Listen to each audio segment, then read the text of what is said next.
Science and Religion. Introduction. This video looks at science and religion, how they interpret the world. Is there any conflict between them? Are they compatible? Does science have all the answers? Does religion have all the answers? So over the next while, we'll look at how science interprets the world and how religion interprets the world, and see what, if any, are the differences. Chapter 1. Does science look at the world differently than religion? Are there perhaps two different domains? Does science have the answer for everything? Does religion have the answer for everything? Is there a conflict between the two? Or are they somewhat compatible? Well, it's my contention then that there are two different domains. There's the physical and the non-physical. And science looks at the physical. It tends to break everything down into its components and see how those components relate to each other. Whereas religion looks at something beyond the physical, something that transcends the physical, greater than oneself or the physical world. Now, one of the reasons that I think there are two different domains is an experiment that was done by Persinger at Laurentian University in Sudbury, Ontario, Canada. He took students on, and unbeknownst to what the experiment was all about, he had to put helmets on their heads, which he put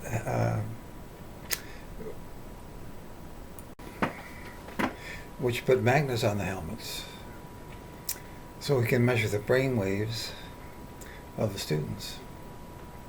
And the students didn't know what the experiment was about. Then he had to put them in an isolation booth, devoid of all ambient electromagnetic radiation, and free of the sense of sight, sound, and touch. Then he looked at the brain waves to see what happened. And he saw the left brain was being shut down, and the right brain became more active. Then he had the students come out, and he asked them what they experienced. And 4 out of 5 said they had out-of-body experiences, where they could look down on their body, rise above their body and look down on it. They also saw tunnels of white light. Some said they felt that someone was beside them or behind them. Some even said they saw demonic creatures, and some even said they saw God. As a result, it's been nicknamed the God of Helmet. So there seems to be another domain other than the physical. And documented cases of people that have experienced near-death experiences relate to the same phenomenon. And it's independent of what their religion is, what their language is, what their culture is, and where they're from, and when they're from. For instance, there was an Australian biker who biked up a mountain, and he was trying out for the Olympics. And he was hit by a big vehicle and wiped out the left part of his body. So he had to undergo several operations, maybe up to 10. And several times he had out-of-body experiences. And he said he didn't really want to come back to his body because it was so great. He had no pain. So he really sort of fought to come back into his body again.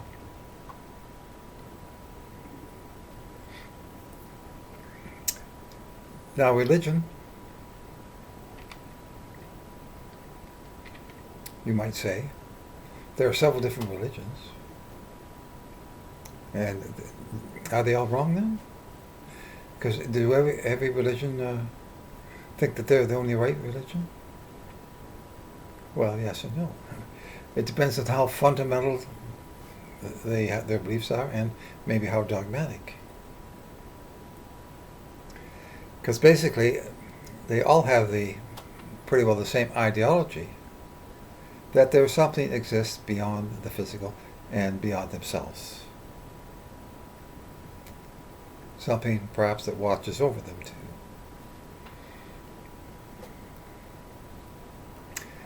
Now, for instance, maybe the most fundamental religion you can get is the Islamic State, and that they believe that the religion should control what they think, what they say, what they do, even what they wear. And if you don't conform to those practices, then there's dire circumstances. If you happen to be a religion that recognizes Abraham, they might just be asked to leave. But if not, then you don't convert to their practice, you could be beheaded. So they figure every other religion other than theirs, the people that practice those are infidels. That's one extreme. And by the way, the women are sold into slavery if they're under 40. A Canadian journalist from the CBC, Canadian Broadcasting Corporation, interviewed a prisoner in Iraq from the Islamic State, and that's exactly what he said. Also, the countries, theocracies, that the head of the state is also the head of the religion, mainly in Islamic states. If you were to say anything against the leader, and in particular Muhammad, you could have a price put on your head and you would be tracked all over the world. But nowadays, most of the religions are more tolerant of other religions. In the Christian religions, for instance,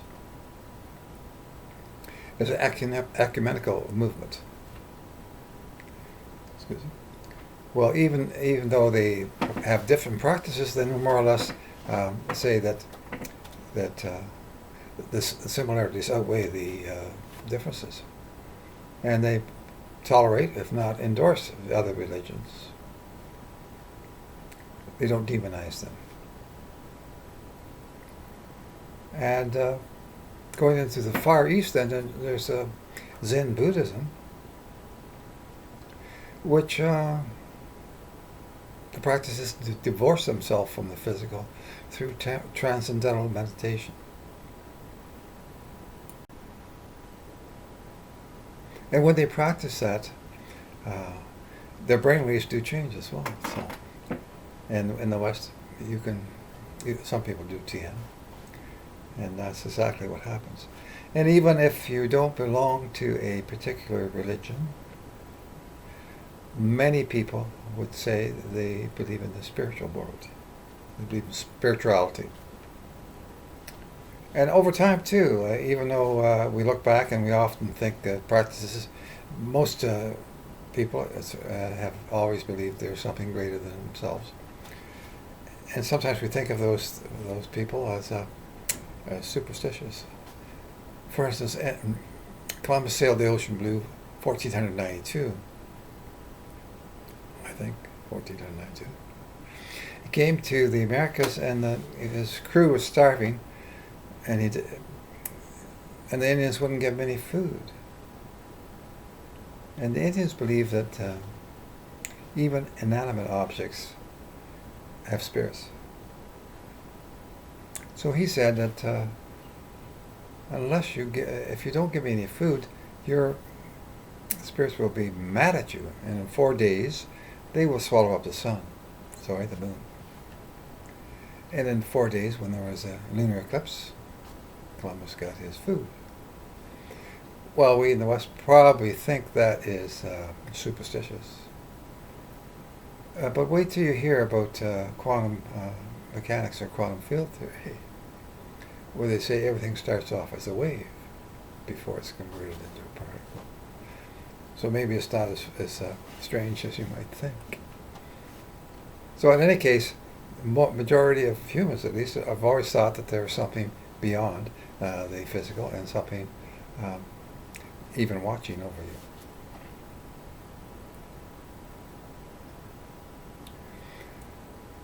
So science then cannot really answer that question.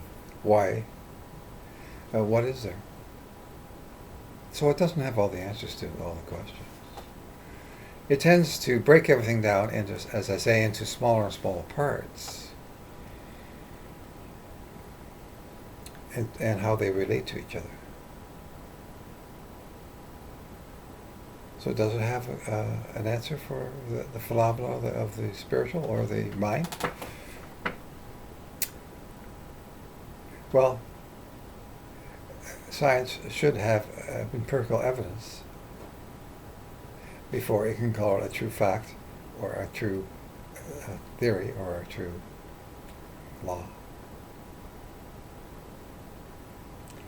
And I don't think they have any empirical evidence for this. And we'll talk about this at length. So you, for instance, we can break down and find out what you're made of. Well, you're made of 65% water. And water is a molecule with 3 atoms, 2 hydrogen and 1 oxygen, H2O.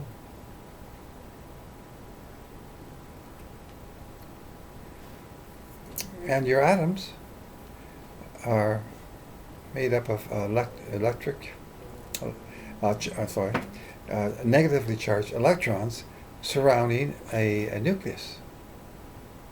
A nucleus made up of protons and neutrons. There's normally the same number of protons as there are neutrons and electrons as there are protons. Exception being hydrogen, which only has 1 electron and 1 proton. But the size of the nucleus of an atom is to the size of the atom as a speck of dust is to the size of a football field.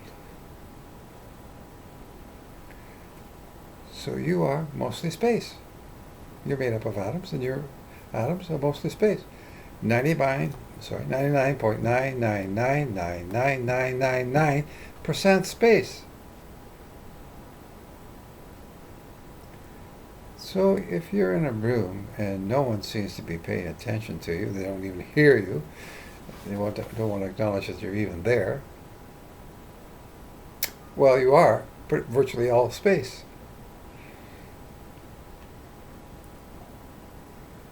Now the protons and neutrons then can be divided down further into smaller units. Now if you're in that room, then you get, or even if you're not in the room, you have your ups and downs. Sometimes you feel good, sometimes you don't feel so good. Well, physically, you're all up and down, because protons and neutrons are made up of up and down quarks. A proton has 2 up and 1 down, and a neutron has 2 down and 1 up.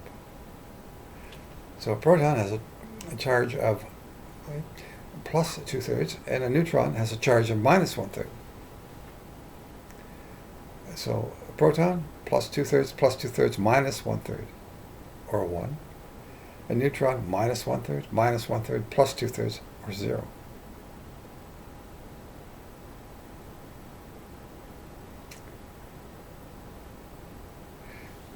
So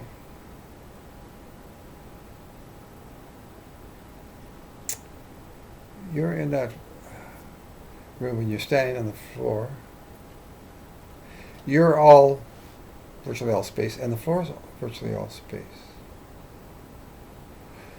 So why don't you fall through the floor? There's gravity that keeps you grounded. Well, don't you keep going down through the floor and through Earth? What's stopping you from going through the floor? Are you a magician? Well, you can levitate. You do levitate 1 angstrom unit above the floor. 10 to the minus 10th meters. But what really keeps you from going through the floor? Well, the electrons in the atom are negatively charged. The electrons in the floor are negatively charged. Like charges repel. So that's what's keeping you from going through the floor, or walking through the wall, or pushing your finger through your hand. What do we call that force? Electromagnetic force. Let the force be with you.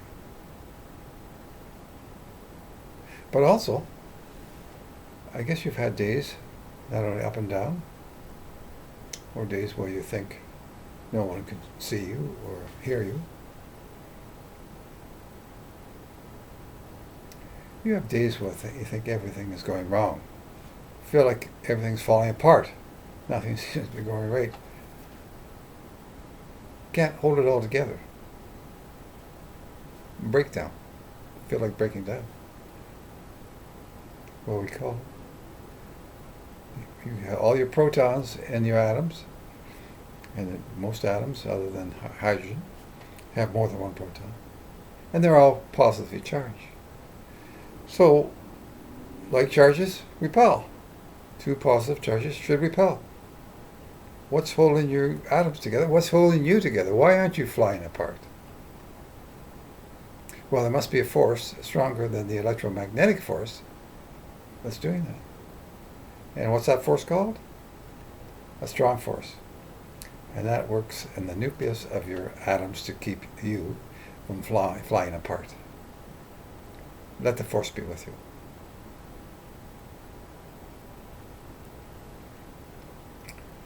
Now, if you're in that room and nobody recognizes you, and you get mad, you feel like you might explode,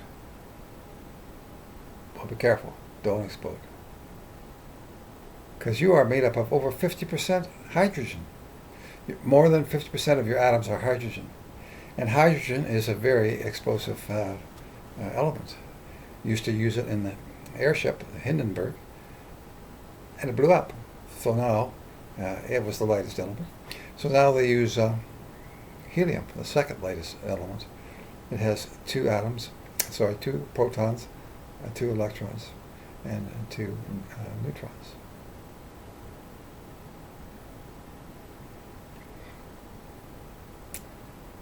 So if you're mostly hydrogen, where'd you get that? Where'd that come from? Well, before 1928, 29, no one really knew.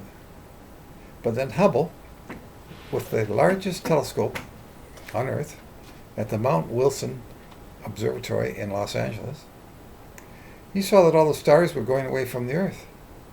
They were all receding from the Earth. What does that mean? Well, that means that space itself is expanding. And if space is expanding, then going back, it must be coming from a smaller and smaller place. So going back until time equals 0,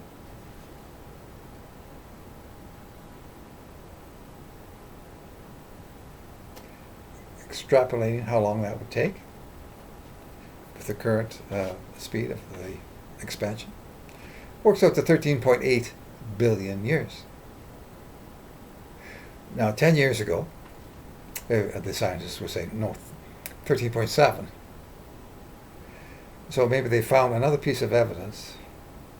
So they've incorporated that into the scientific fact and made it, instead of 13.7, 13.8.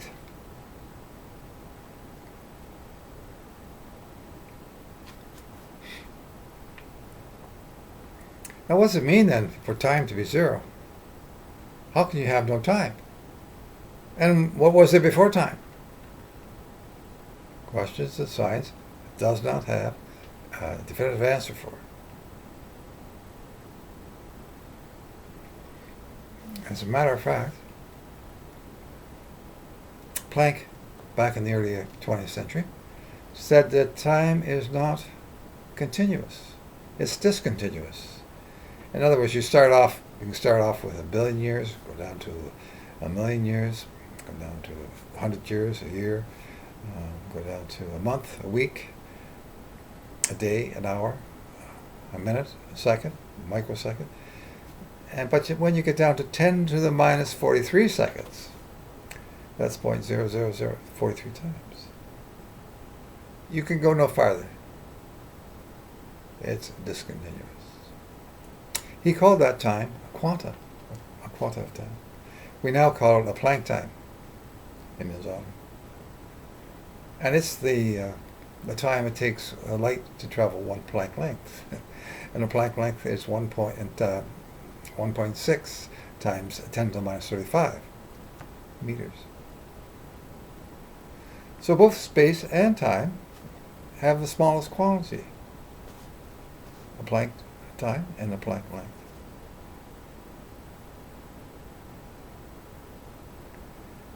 So what is there, if you can't go divide it down any further than a Planck time, what is there before Planck time and zero?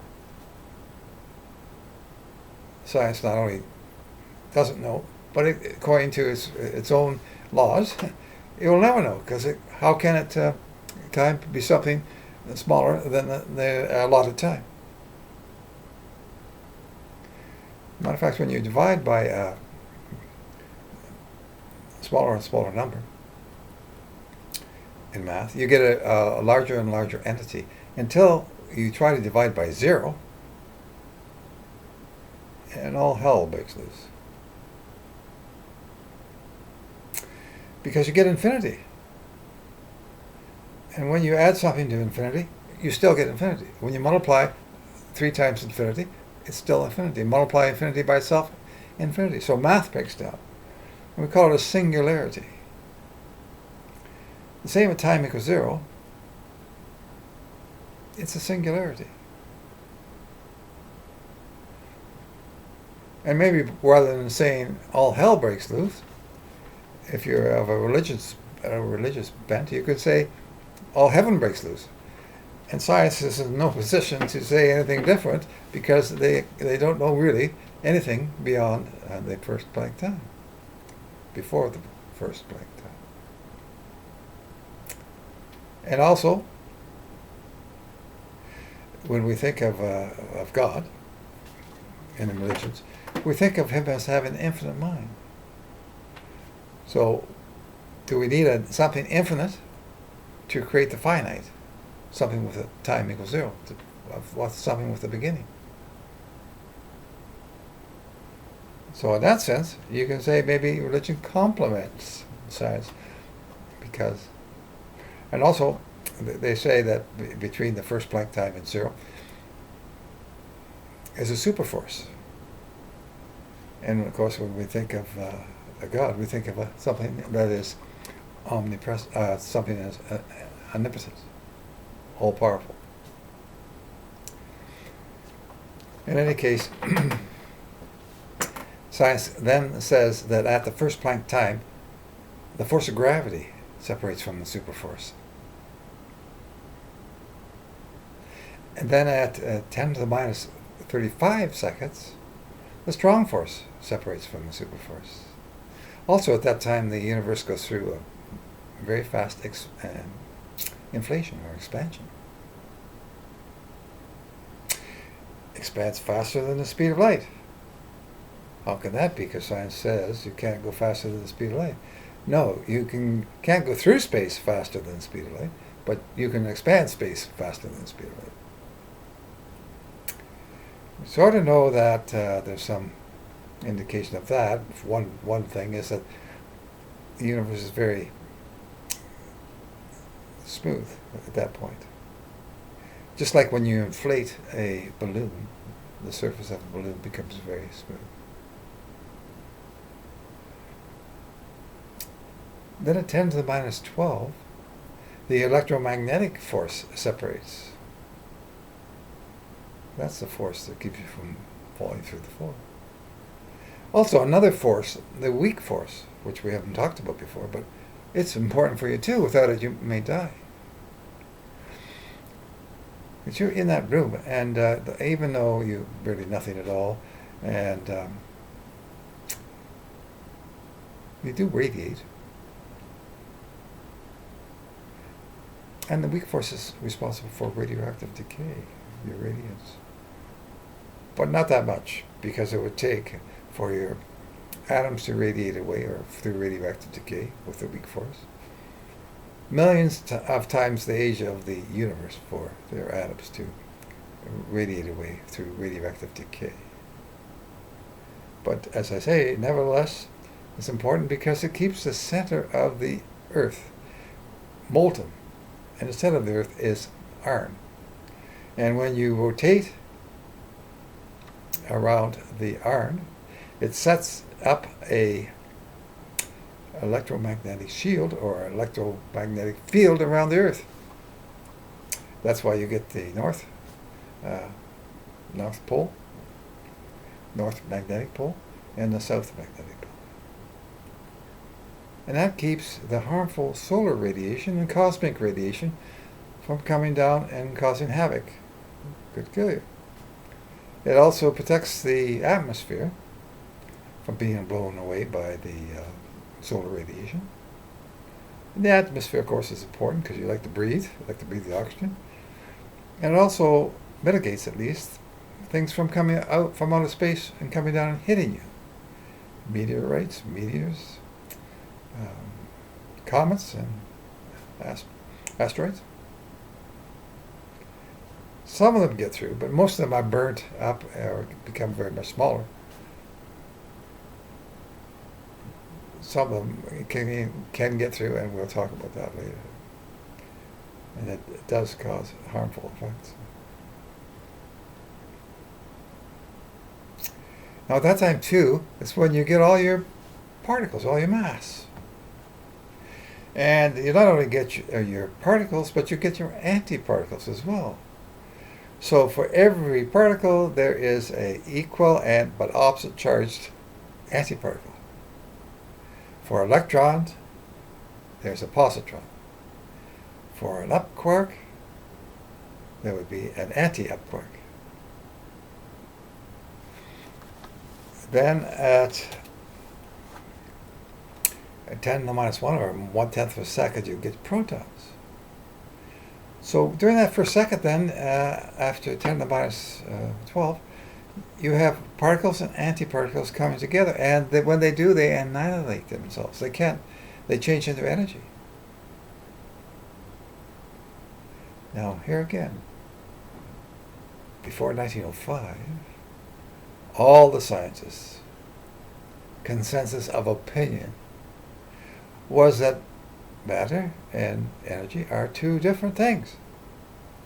You had the law of conservation of matter, or mass, law of conservation of energy. But Einstein, with his special theory of relativity in 1905, said no, they're the same. Energy and mass are equal. M equal E, E equal mc squared. Your energy is equal to your mass, that's the amount of material you have, times the speed of light times the speed of light. So again, if you get mad in that room, whatever you do, don't change your mass into energy. Because you'd not only blow yourself up, the people in the room, you'd also blow the building up, the city that you live in, and maybe surrounding area. So hold on to your mass, please. But that's an example where all the scientists were wrong. So when you think a scientific fact is true, what you should say, as far as the evidence that we know about so far, it seems to be closer to the truth. But there's really no absolute truth in science, because you may always find something that changes your fact, so-called fact.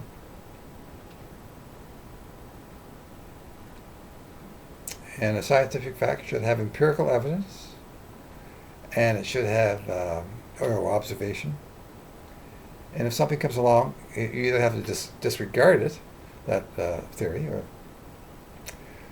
or you have to incorporate the new piece of evidence. Or maybe you can even say,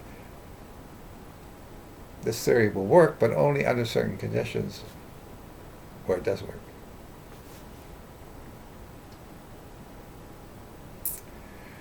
So in the first second, then, at the first second, for every billion particles, for every billion antiparticles, you get 1,000,000,001 particle. One particle left over.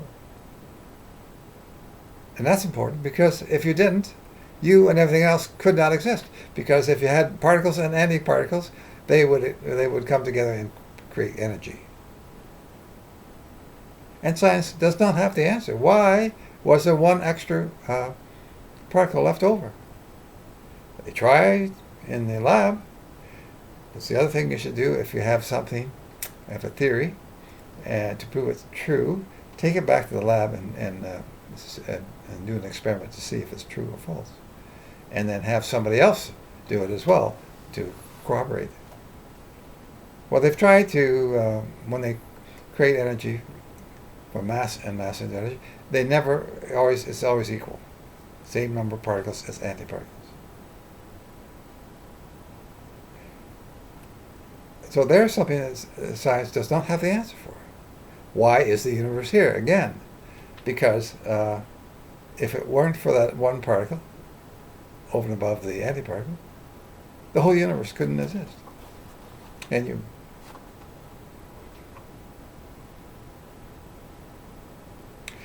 But it's still too hot for all the particles and to come together, and too massive.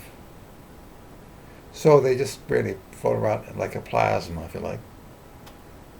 It remains for 380,000 years after that, before the particles come together. So you've got photons, you've got electrons, you've got protons. And at that time, then, the electron is captured by the photon. And what do you got? You've got one proton, one electron, hydrogen. That's where you get all your hydrogen from. And you thought you were less than 100 years old. Well, your atoms of hydrogen, which constitute more than 50% of your atoms,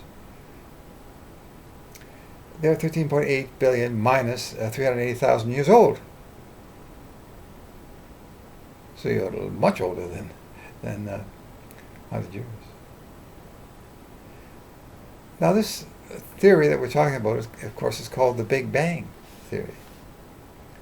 And guess what? The person who named the Big Bang theory didn't believe in the Big Bang theory. Hoyle, he believed in his steady state, where the universe just is. It doesn't have a beginning, doesn't have an end. Whenever a star is created, another one disappears. So it's steady as she goes. And he didn't like the other theory. So he said it was a Big Bang. He called it a Big Bang theory, derisively, and the name stuck. So, ironically, the Big Bang theory was named after someone who didn't believe in it. Now Hoyle, it was wrong in him, though he was one of our leading scientists in Britain, and he came up with how the rest of your atoms are produced. And you can thank your lucky stars for that, but you can't thank your lucky stars for how you got your hydrogen.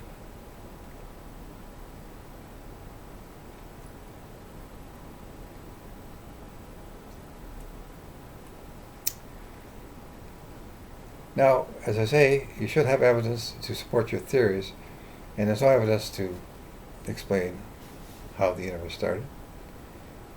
No, really, why is one extra particle?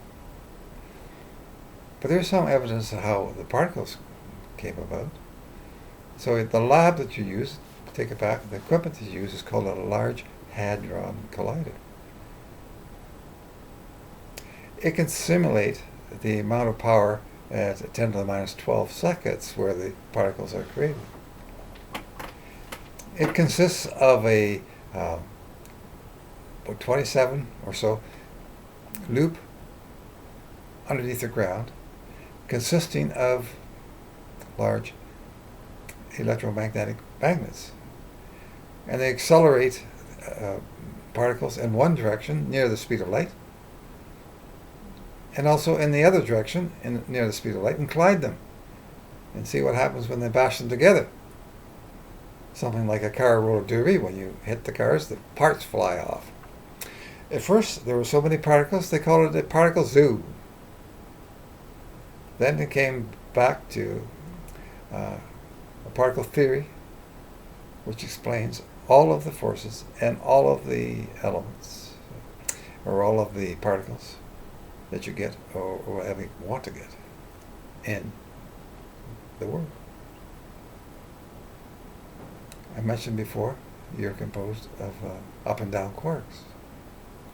There are three pairs of quarks. There's the up and down, there's a there's a charm and the strange, and there's the top and bottom. The last two pairs don't hang around too long, and you are up and down. And for each of those pair of quarks, there's a lepton. The lepton for the up and down is an electron. And for the other two, the lepton is a muon, I think, and a tau. And then, besides that, there are four forces, which we've mentioned before. Force of gravity, strong force, weak force, and the electromagnetic force. And for each of those forces, there's another particle that gives it the force. It's called a boson. So for the electromagnetic charge, the boson is light. It's a photon. So when you hold two magnets together, two north poles or two south poles, what's holding them apart? It's the exchange of photons, exchange of light. That's the boson for the electromagnetic force. Boson for the strong force is a gluon. And for the weak force, it's a Z or W boson. For gravity, it's the graviton. But they figured they need to have one more boson. A boson that would give mass to the other particles. And Higgs, back in the mid-20th century, was the person who proposed that. You need that. And they tried to find it. And they finally found it in 2012. And to find it, they had to increase the power of the Large Hadron Collider. But when you have a theory which predicts things, and you can find the prediction come true, then that gives the theory more credence. It's closer to the truth, if you like. They couldn't find either the graviton either. Because to find the graviton, you need to have a collider the size of the solar system. You need to have that much power. But they used a different piece of equipment called LIGO or LIGO, L-I-G-O. It used interference of waves. So just recently they discovered gravitational waves, and therefore there must be gravitons. Again, that led more credence to the particle theory.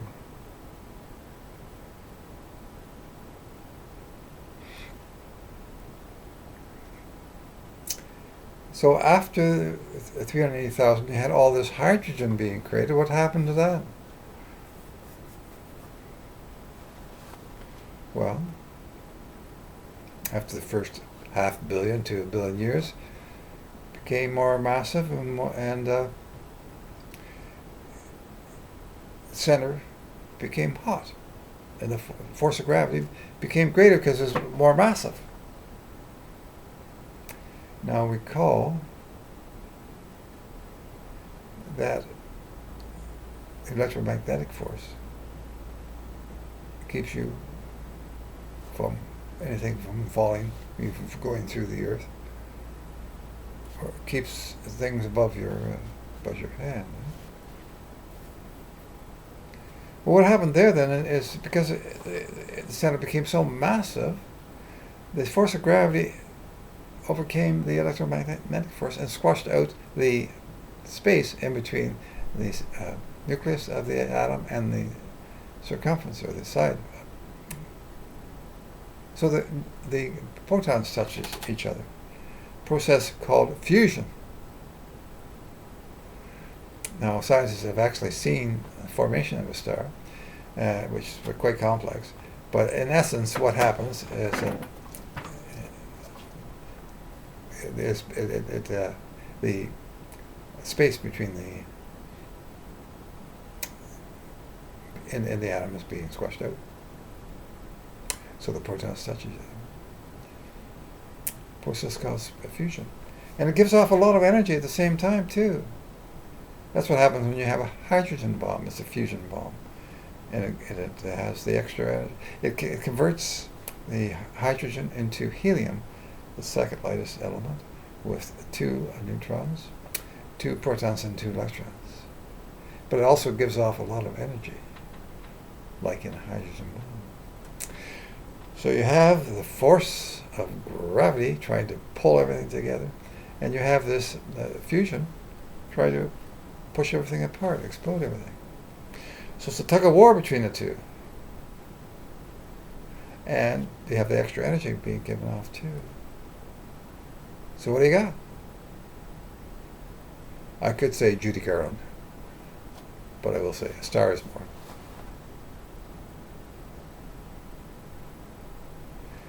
Now, what's the closest star to you or to the Earth? Do you know its name? You should know. It's called the Sun. So the Sun is a star up there converting hydrogen into helium and giving off energy in the form of light and warmth.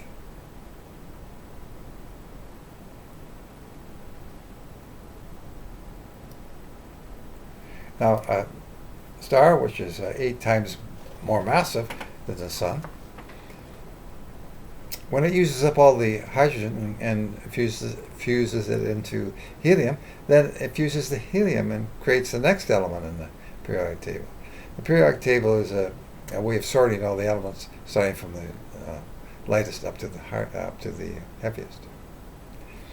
So it keeps doing that again. If it uses up all the helium, it fuses into the next element until it gets up to iron. And iron is quite heavy. It has more protons and neutrons. It doesn't give off energy. It requires extra energy. So then there's no force counteracting gravity. And the star collapses almost instantaneously. Such force, it explodes into what is called a supernova.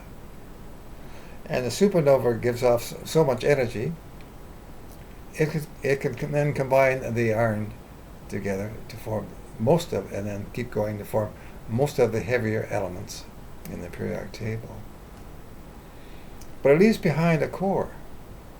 Again, a core with no space, with the space all squashed out, called a neutron star.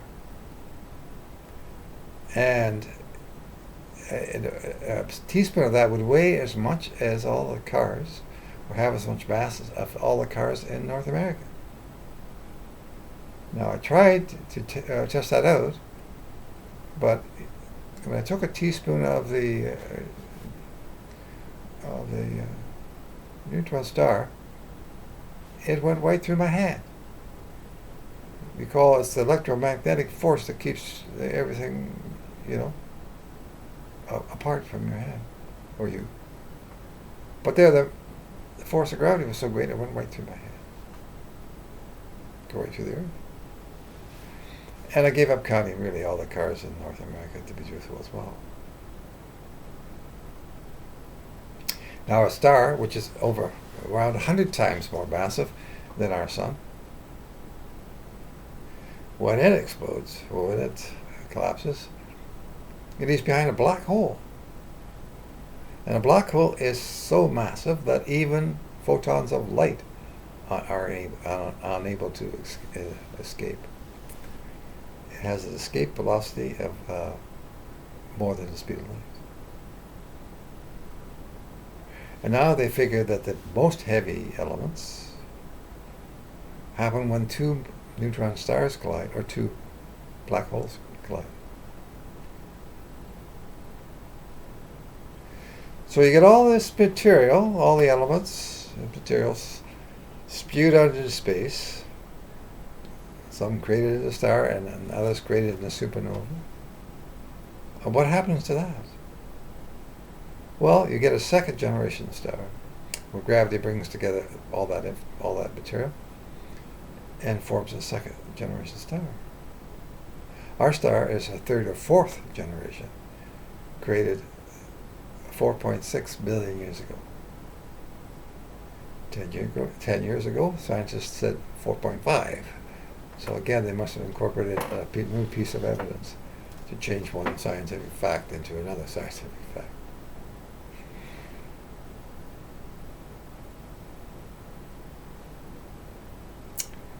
Now what happened there then is that the lighter element, like hydrogen, some helium, formed the sun. And the other elements and other material circled the sun.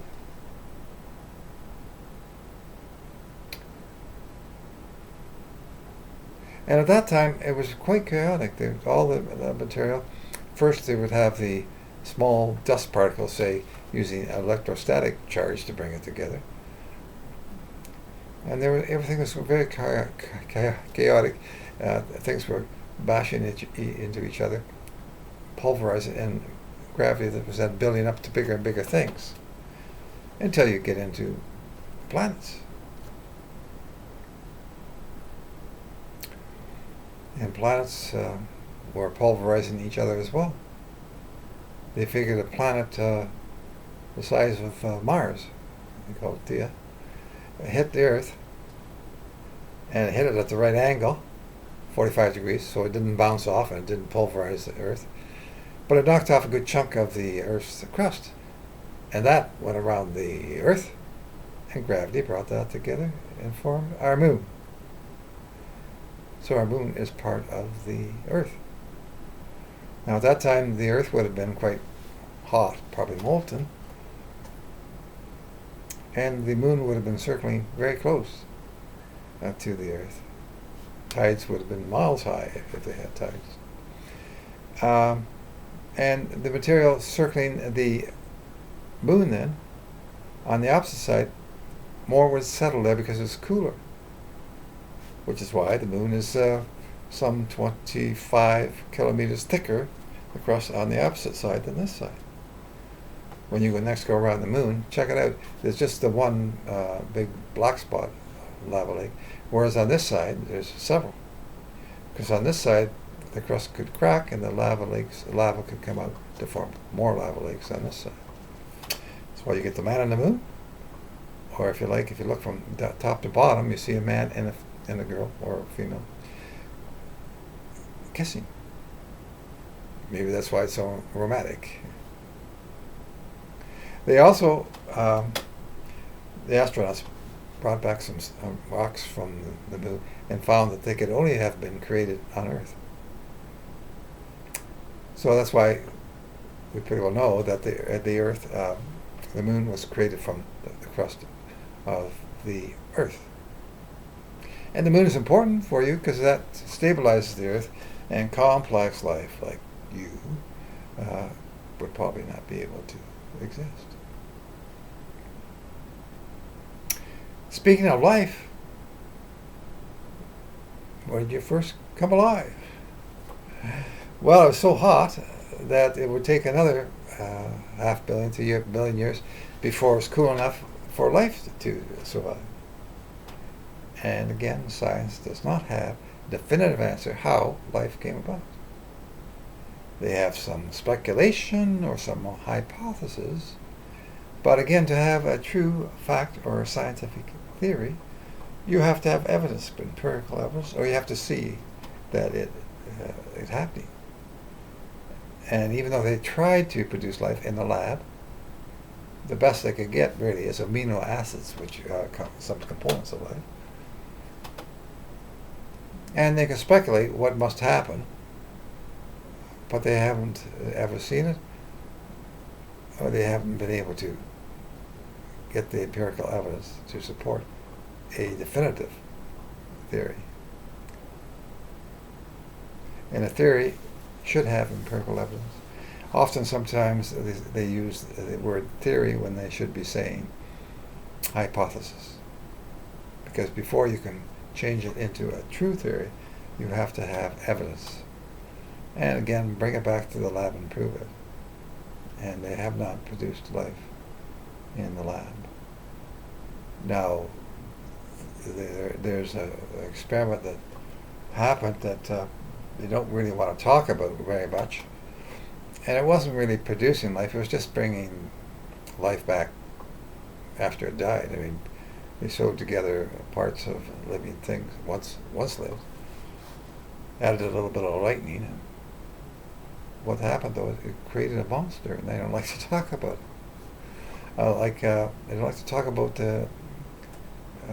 what they do in the dungeons, in the caves as well, like the witches in Macbeth stirring up their magical potions with eyes of newts and everything else. Gives it a bad name. The scientist's name was Frankenstein. And for those of you not from this planet, that's sci-fi. The monster went around terrorizing people. It didn't work out that well. But no, they have not created any life in the lab. So it took, as I say, up to half billion to a billion years. But then it was very, very simple life, one cell, and be able to split it into two to grow that way. And life, by definition, can recreate itself. That's what happened there. Then eventually you got multi-celled organisms. But, and I hope you don't mind me asking this personal question, but when did you first have sex? And I'm talking about the kind of sex that we have nowadays. Well, it was 500 million years ago, the kind of sex that we get now. There may be simpler kinds, I guess, before that. And you have your mother and your father, which are one male and one female, your biological mother and biological father, and you get half of your cells, half your genes, half your genes from one, and half from the other.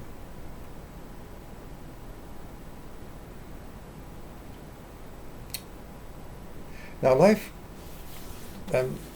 when it started, it came up from the ocean, and they also and there was plants and animals, and there's a symbiotic relationship between the two. Plants take oxygen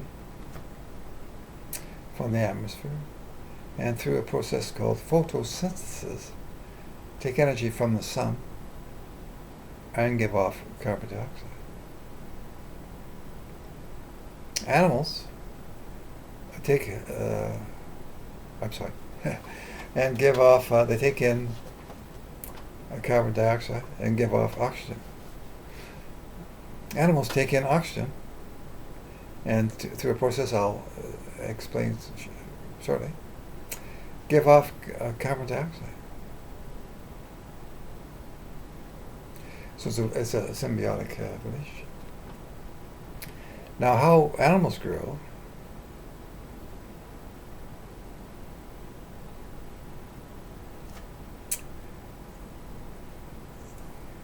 as I say, you get your genes from your female and half them from your father, another half from your mother, and your genes are composed of cells.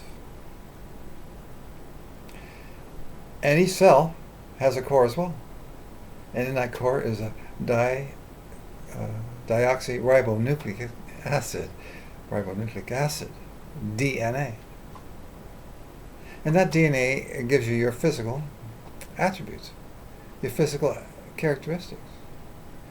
Size of your nose, color of your eyes, color of your hair, etc. And your DNA is like a ladder with rungs in between. It consists of 4 different chemicals. And when you grow, it splits down the middle, and the left side, new left side or new right side comes together and matches up exactly, the left and right, millions and billions of times. Except when it doesn't. For some reason, they may have a misfire, or maybe some cosmic radiation comes through, and it changes your DNA. It doesn't match up perfectly. And since your DNA is changed, and it's responsible for your physical characteristics, then your physical characteristics might change. And that process is called mutation.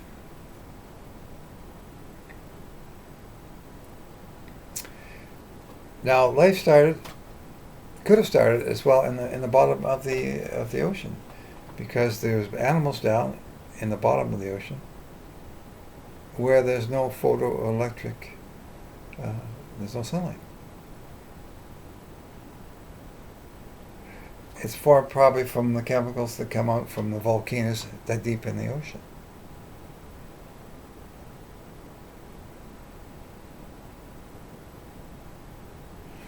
But on land, at least, the other thing that happens with plants is when they die, they rot and give back the carbon dioxide that they took to live.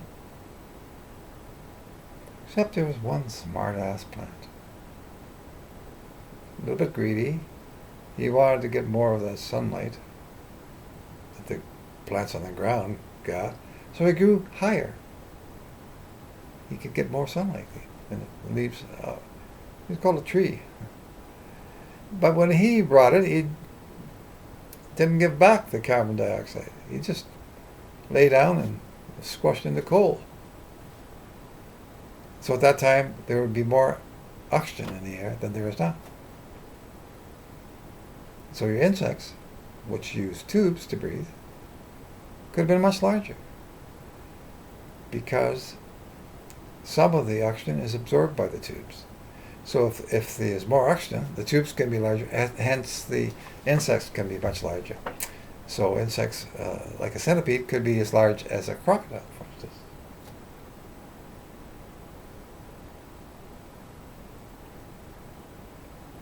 But you had a lot of close calls. Life on Earth had a few close calls. If you look at all the different periods, Jurassic, Cambrian, and so on, most of them are associated with disastrous events, and where life was quite somewhat precarious. There's one 225 years ago. It happened in Siberia. Became very hot, probably volcanoes, and it ignited all the coal. And that was enough so that 70% of all living things became extinct. 70%. 90% in the ocean and the rest on Earth. So you're lucky to get through that.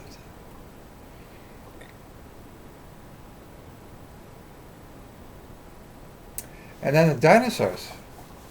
They ruled the Earth for 160 million years.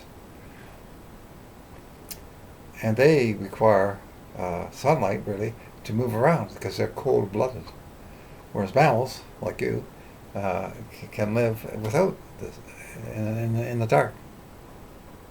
So you had to then live underground in the daytime for fear of being eaten up by dinosaurs, and come out. You had to come out and at night. Otherwise, you would be eaten up in the daytime with dinosaurs.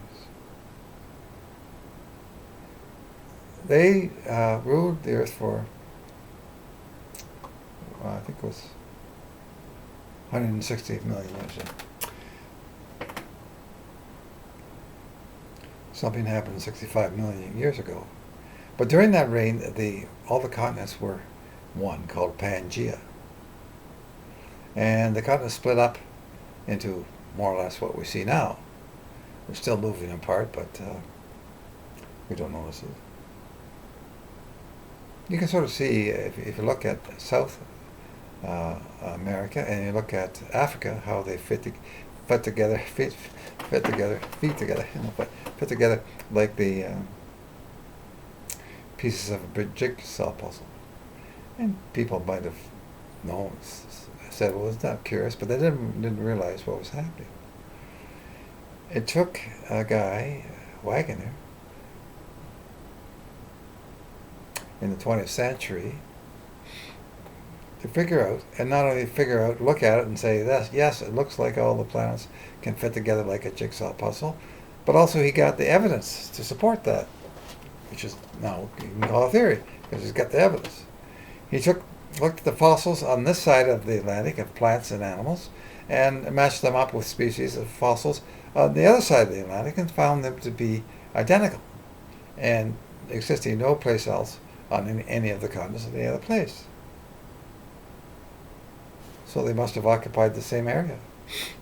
Then he took the land formations and saw that if they started on that left and the one side of the Atlantic, they continued on the other. And even sedimentary rock, which has different layers and different thicknesses of the different layers, he found them, some that matched exactly from the one side of the Atlantic to the other, indicating they must have split at that particular point. Fourthly, he looked at the fossils in the north and saw that they could only have lived in the south. So the land itself must have moved from the south to the north. And for all these reasons, then, he said that the Earth split up. Was he heralded as the most important geologist or scientist of the time? No, exactly the opposite. He was vilified. He was made the laughingstock of the geological and scientific community. They thought that was preposterous. They ignored the evidence. They didn't even, just ignored it. And science should follow the evidence no matter where it leads. Not opinions, even if there's the consensus of all the leading scientists. He died rescuing or helping out some people stranded in Greenland in the snow. He was trying to find more evidence to support his theory. And you can call it a theory because it has the evidence to support it. And he walked off and never to be seen again, not knowing that he would be vindicated and his theory would be accepted. It remained another 2 decades or so before another scientist showed how that could have happened, that the continents flowed on plates above the magma. And where the plates meet, of course, you get your volcanic and earthquake activities. Or you get maybe the Himalaya mountains, where India came from Africa and was smashed into Eurasia and formed the Himalayan mountains.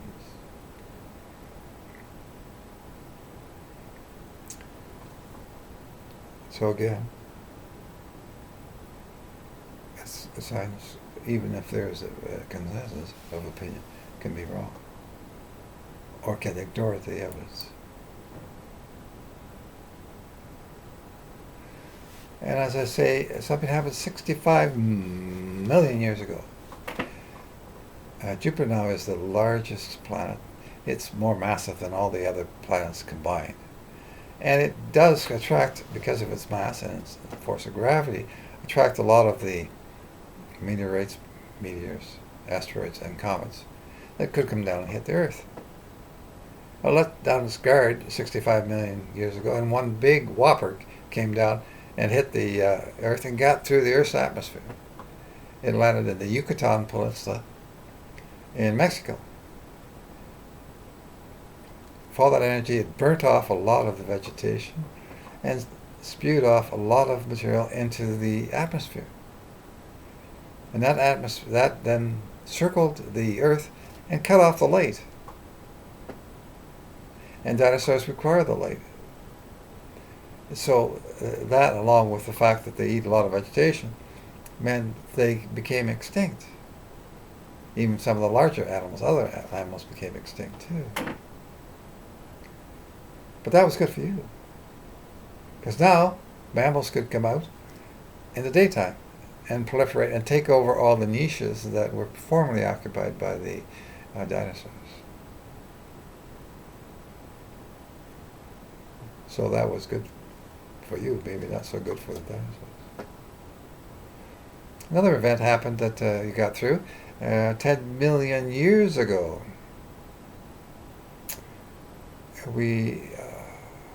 North America and South America came together. Before that, they were two separated continents.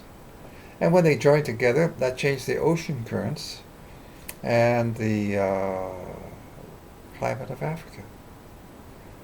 Could no longer support the number of trees it had before. Created more grassland or savanna. So some of the animals said, "I'm too crowded up here, I think I'll give it a shot on the grassland." And we're lucky to have it, maybe a cosmic ray got through, changed their DNA. So their characteristics changed, and those characteristics that better suited them to live in the grassland went on and lived and passed on their DNA to their offspring. Through, again, a process called mutation. And the rest is history. So you, by and large, are mutant. Now you don't have, for instance, you might have had some people with two heads, two brains. Now maybe two brains are better than one. Well, you might want to ask an octopus. It has 9 brains, 8 in its arms and 1 in its head.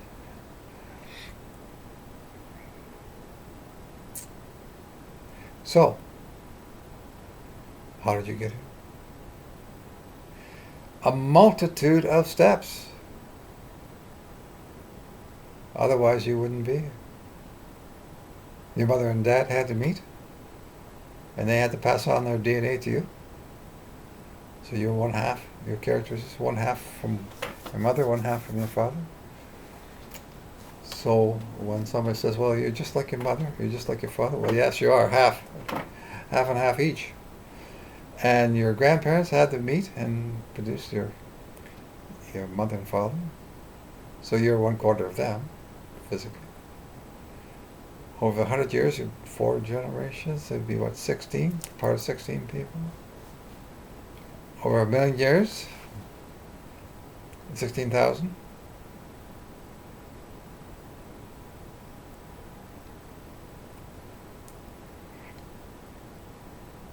People. Then you're on a planet which is just the right distance from the sun. Not too hot, not too cold. The Goldilocks position. Farther away, the water, which figures needed for life, would freeze. Any closer, it would evaporate. So science is now looking for other planets in the Goldilocks position, because now they see that all the planets so far, most of the planets so far do have, most of the stars so far do have planets. So there's even more planets than there are stars.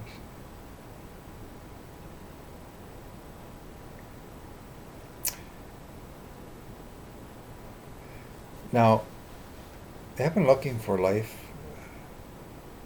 in the universe, other than in the solar system. A guy called Carl Sagan. He was one of the leading scientists.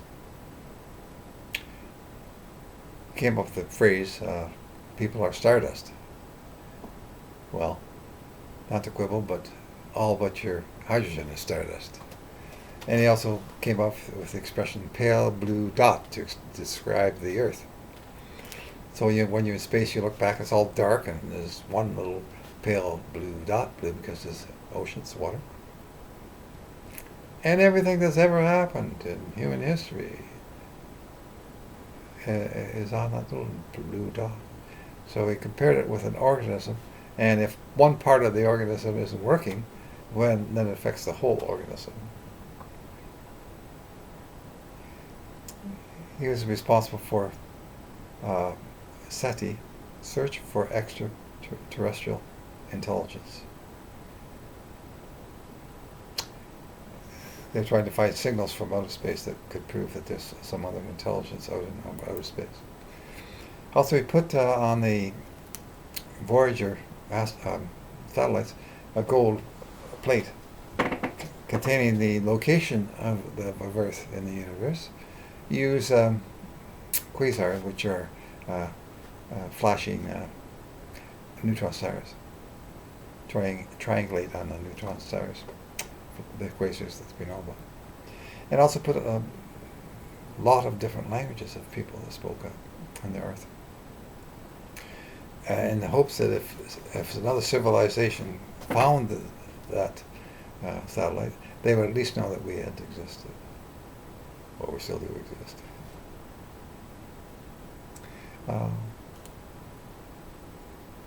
Neil deGrasse Tyson was influenced by Carl Sagan. Carl Sagan did a documentary called Cosmos, which explains how the universe came into being. So Neil deGrasse Tyson is now narrating another series of Cosmos, 10 different episodes at least, and he is a leading scientist that knows a lot about everything. But now, believe it or not, they're discovering that there's probably more dwarf planets in the solar system than there are planets. Pluto has just been demoted to be a dwarf planet. But they figure there's more dwarf planets than, for instance, there's one series in the asteroid belt. Most of the other dwarf planets would be out by Pluto. So. But then they figured that they now see that there's water on them, or there's frozen ice, and on the moons of the planets. So underneath the ice, there could be life, microbes. So there may even be life in the solar system. So far, they have not proven that, of course.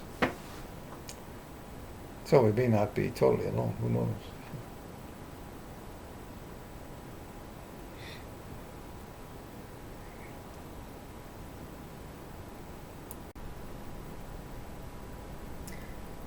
So far, I've explained how you got here, the number of steps it had to take, many of which science cannot fully understand. And maybe you even need religion to complement science, because it's in the dark about how the universe came about, even how life came about, and how the material mass came about.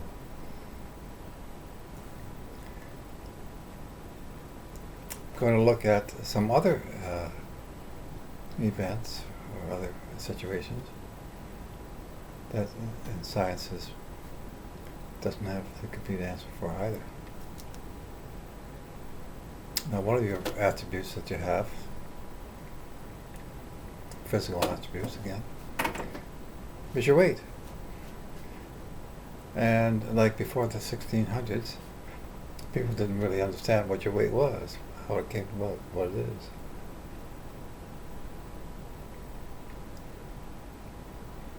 Now, did you know that maybe when you're in that room,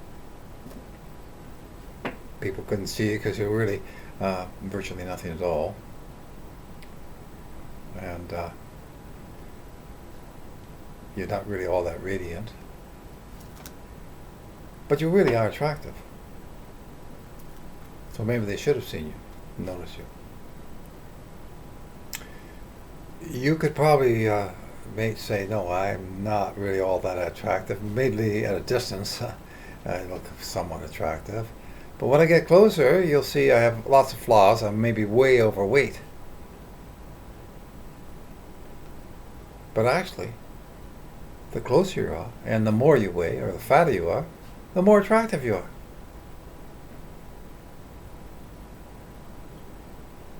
Newton saw an apple fall in his orchard outside of his tree, outside of his house, to the ground. And he said that's an attraction between the apple and the earth. And he came up with a formula. It's proportional to the mass of the apple, the amount of material in the apple, and the amount of material or the mass of the earth, divided by the distance between the center of gravity of the apple and the center of gravity of the earth. In other words, the center of the earth. It's proportional to that, or we can just say it's equal. Just need to add a constant to make it equal.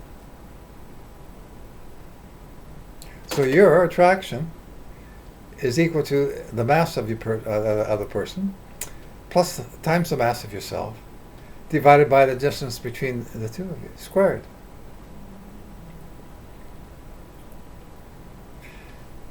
Now the mass between the attraction between the apple and the earth, what do we call that? We call that gravity.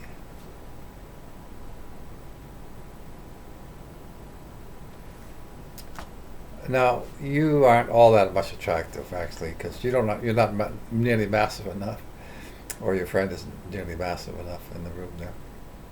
But if you go outside, the mountain would be more attractive to you, more mass, or the earth itself be quite attracted to you, or you to the earth. To test that out, just put a piece of equipment in between you and the earth. We call it a scale, and you see what kind of attraction there is between you and the earth. And what is that? That's your weight. So that's what your weight is. So if you want to lose weight, I want to just climb a mountain.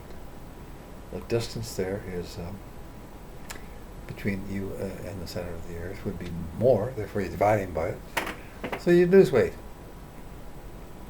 Go down to the, in a mine, bottom of a mine, you gain weight. Or go to the equator, you should lose weight, because the earth is not perfectly round, it bulges a bit at the equator. If you want to gain weight, go to the North or South Pole. But again, it's very minor. If you compare the Earth to, say, a billiard ball, and the surface of the billiard ball, then to the surface of the Earth, you can see that the difference between the top of the mountain and the bottom of the mine is very small. You wouldn't notice it. If you really want to lose weight, go to the moon.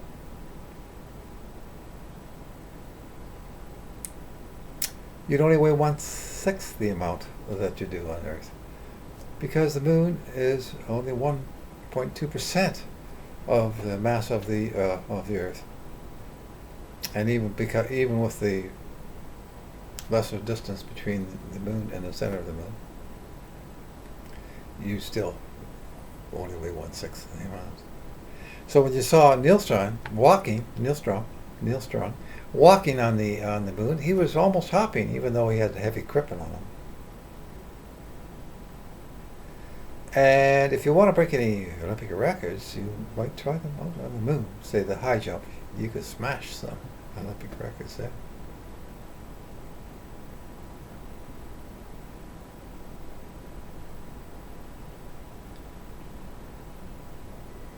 Now, Newton said that it's because of gravity that the moon goes around the Earth and the Earth goes around the Sun. He also had another law. You can call them laws because they do obey, have evidence to support. Law of momentum. He said that everything keeps moving unless something stops it. There's another force that stops it. Before that, Aristotle said no, the natural phenomena would be for something to stop, grind to a halt. And what keeps it going? Well, God starts it, and then the hand of God keeps it going. Newton said, no. Take a cannonball and the cannon up to a mountain. Drop the cannonball, and it drops just like the apple does to the ground and below. But shoot it out of the cannon, and it'll go a mile, kilometer, kilometer, before it drops. Shoot it harder, may go halfway around the earth. Shoot it harder again, may all the way around the earth. And harder again, go around the earth, keep going. Don't shoot it faster than 25,000 miles per hour, though. It'll escape the Earth's gravity. This escape velocity of the Earth. And since there's very little to stop it, no friction, so on, it'll keep going. Law of momentum.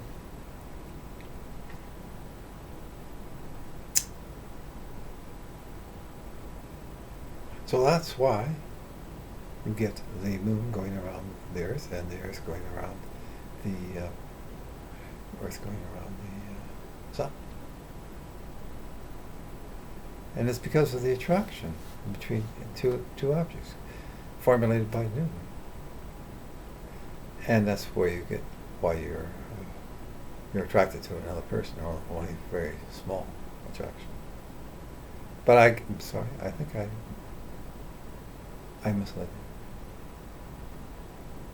You're not attracted to that other person, or that other person not attracted to you. You fall for them. They change their space around them, and you fall into that space. Now, here's where I'm getting a little bit sexist, I'm sorry. Because women, they've fallen for every man they ever meet, and every man they'll meet in the future. So we call them fallen women, right? But to be truthful, that men fall for every female they have ever met, and for every female they will meet. And to be fair, again, they also fall for every man they ever met and have fallen, and they will fall for any man they meet in the future. Because those people change the space around them, and they fall into that space. Somewhat similar to if you stand on a trampoline, you change the trampoline, you put a dent in the trampoline, and you put a basketball on it, and that basketball falls towards you, and the closer it gets to you, the faster it falls. What's this all about then? What's you talking about space changing? Are you crazy? Well, Newton said that it's the force of attraction between two objects. I said no, that's not it. It's a warp in space-time. So what's happening is your mass is changing the space around you, and the basketball is falling into that warp or that space. To get sort of he came up with that with a mind experiment. Here's another one to get an idea of what he's talking about. You have a rubber sheet representing space-time.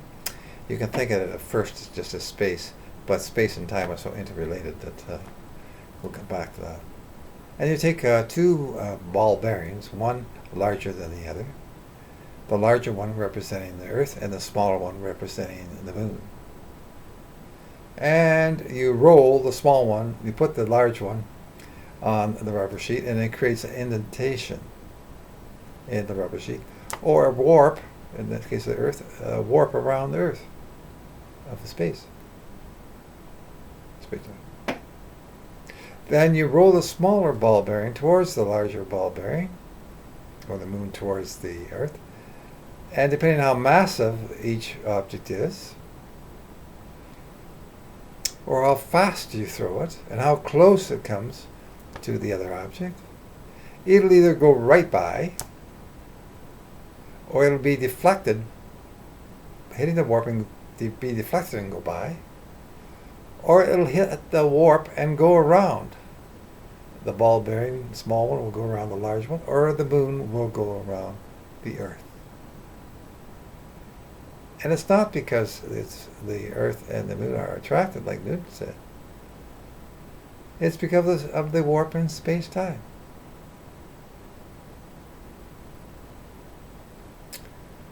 Now, of course, that seems kind of strange, doesn't it? And even the scientists said, well, no, that's I'm from Missouri, I want to see the proof in the pudding. And Newton said, well, no, I'm right. A lot of the people, including the scientists, said, no. And the consensus, they said, well, the consensus is it's not right. And what did Newton say? All I need is one scientist or one person with one piece of evidence that doesn't comply with this theory or this postulation, and then I'll say it's wrong.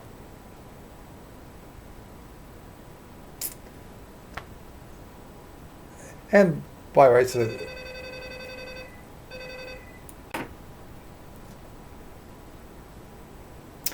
as I say, it's a good idea to be skeptical if you're a scientist. You need to have evidence to prove it. And they did take his theory back into the lab and test it out. And they used the piece of equipment they used was a solar system. They looked at the solar eclipse and found that the stars behind the sun were misplaced because the photons going near the sun hit the warp caused by the mass of the sun and were deflected so that the position of the stars behind it were in a different place. And then Einstein became famous. And there's been no evidence to ever that doesn't comply with his theory.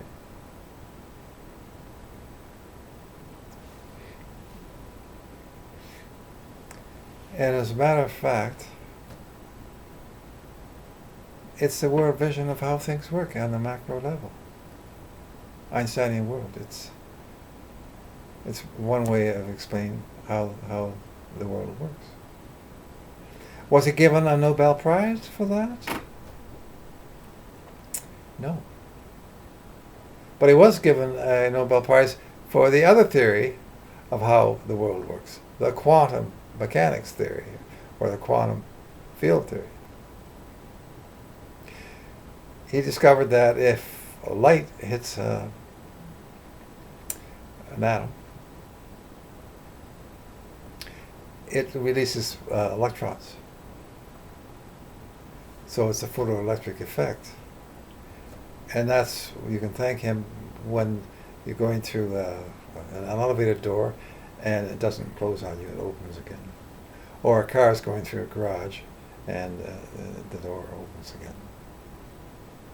He didn't like the other world vision or theory because it relies on probabilities. His world version is deterministic. It doesn't rely on probabilities. He said God does not play dice, as a matter of fact. And if you thought Einstein's world vision is weird, wait till you hear about the quantum theory, quantum field theory, or quantum mechanics. And it's quite different than the two theories are incompatible. One of the founders, of course, is Planck, who said that the time and space is discontinuous. No, not in Einstein's world, but in the quantum world. There's a smallest unit of time, Planck. And Heisenberg says that it's a principle of uncertainty. You can't be certain about two things that are related to each other. The more certain you are of one, the less certain you're going to be of the other. Example, if you want to find out the position of a particle and the speed, the more you know about the speed, the less you'll know about the position. Not because there's a difficulty in measuring, but that's reality at the quantum level.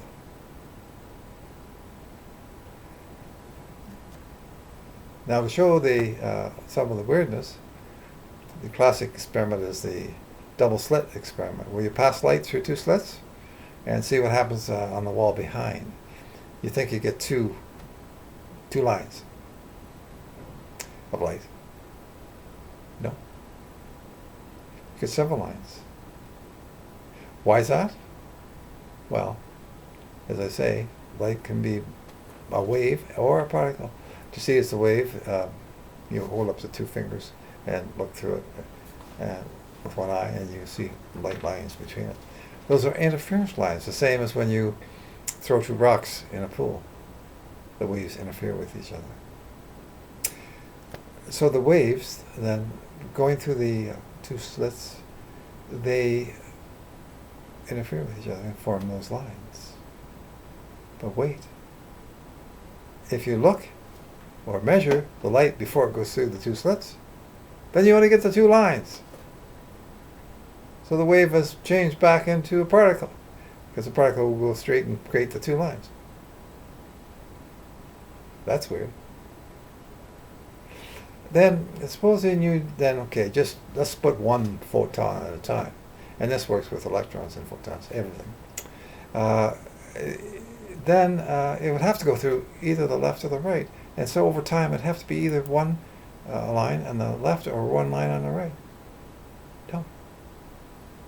Somehow the one photon interferes with itself and you get interference lines over time.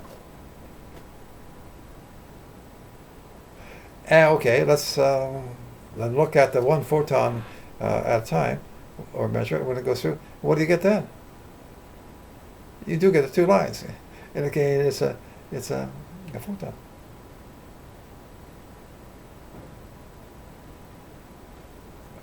So, is there someone out there looking after you and looking at everything to make sure that you exist? Or as we say in religion, if God can see a sparrow, surely He is out there watching you. So there is a need then for something or somehow changing the waves into a particle. And quantum field theory says that everything is a wave and changes into a particle.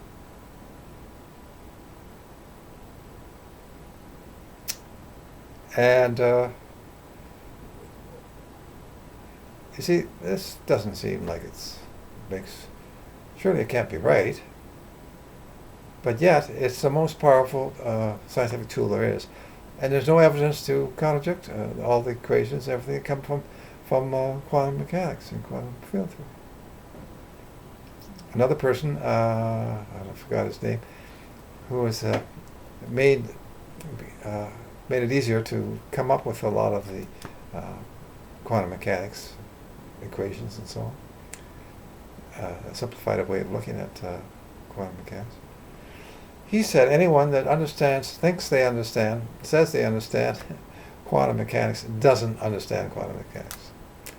So you here have a theory which constitutes how scientists think the world works, which they don't understand why. They can see how, but they don't understand why. So you have two different world theories which are incompatible. One is continuous, the other is discontinuous. One is based on probabilities, the other is based on determinism. Now, one, of course, relies on gravity.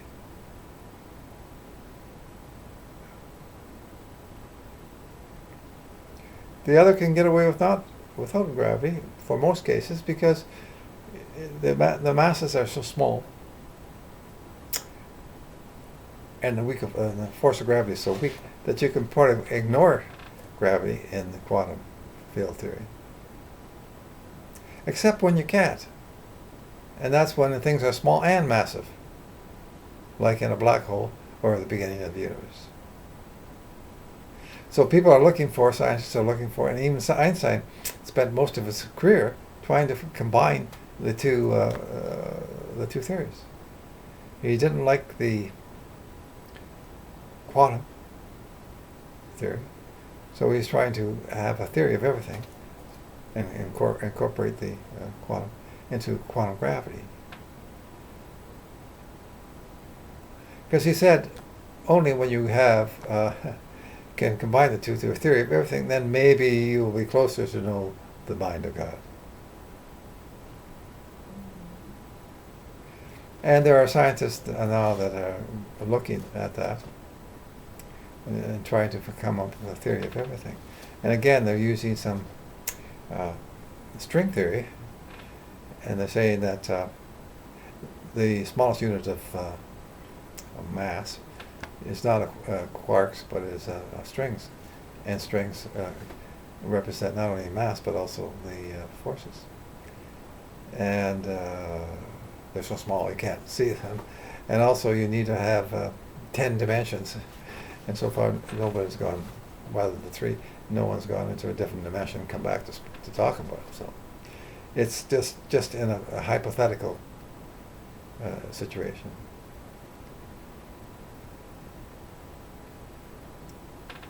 So here again, science does not have an answer, and they really don't know how you get all your mass, not only after the first second, but also in quantum mechanics as well. Because without something observing, at least with photons, it would just be waves. No matter. The other thing science doesn't quite understand is, why do we get all these forces? Why are they exactly like they are? The forces and the constants. Because if there were any difference, you wouldn't be. For instance, or you or the universe. Force of gravity. If it were any weaker, it couldn't combine all the hydrogen, so you wouldn't get the stars, and the universe would be totally just hydrogen, and you wouldn't be it. Or if it was any heavier or stronger, when it created the hydrogen, it would draw it all back together into a big crunch before it had time to create the stars and so on. And the constant they really don't understand. It's a cosmological constant. Einstein put that into his into his general theory of relativity, lambda, and he took it out because that could explain how the universe can expand or contract. And so he called that the biggest mistake in his career, and the biggest mistake was thinking that it was a mistake to put it in, because it's now needed to explain why the universe expands. So they said, well, let's see how much the universe is expanding, because over time it should slow down, and gravity would bring it back together again into maybe a big crunch. And to their surprise, they found it wasn't slowing down. It was accelerating. So what's causing it to accelerate? There must be energy counteracting gravity. Gravity's trying to bring it back together, and energy is trying to pull it back out. So they call it dark energy, not knowing what it is. They speculate, and it's totally speculation, because they're saying that space is not empty, it's full of virtual antiparticles and virtual particles. And when they come together, they annihilate and form energy, dark energy. So it's vacuum energy And when the universe is expanding, it creates more space, therefore it has more particles and antiparticles, and more energy, dark energy. So dark energy is winning over regular energy, or gravity, and the universe is accelerating. Now it's hard to bring that back into a lab and test it, because being virtual, it doesn't really exist. Excuse me. Not only that, and here's a big discrepancy, which sort of indicates that maybe science doesn't have a full grip on what actually does happen, and how everything, how the Earth and everything else came about. Because when they figure out, according to their scientific theories, they're out by 10 to the 120th when they look at the actual lambda, or the cosmological constant. That's a pretty wide discrepancy.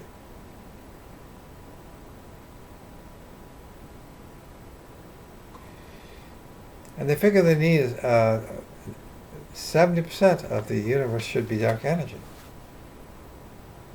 Not only that, they figure they need another 20% of gravity. So they need more mass. Why do they think that?